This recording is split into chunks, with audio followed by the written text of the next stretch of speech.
involved a local therapist and centered around an allegation made by one tragically mentally ill woman who was that therapist's daughter. I had that conversation many years ago and asked about the status of the case, and he told me they dismissed it because the evidence was so outlandish.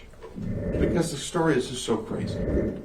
She accused him and 15 or 20 other members of the community from being involved in horrific crimes. Well, this case was dismissed almost 10 years before I took office. And you have access to the case file then, correct?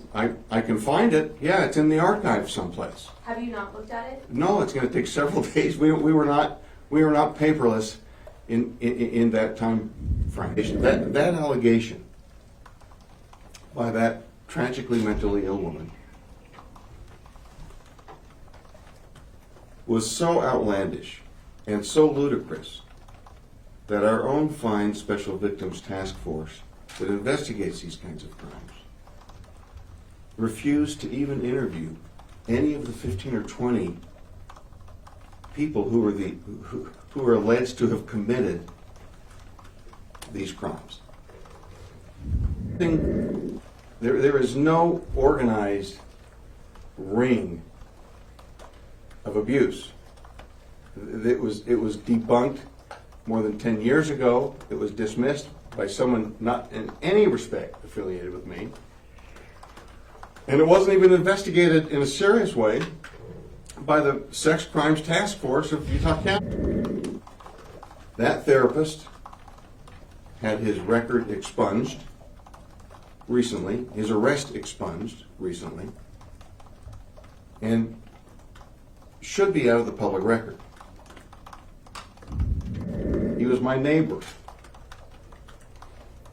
I had a family connection. When his wife learned of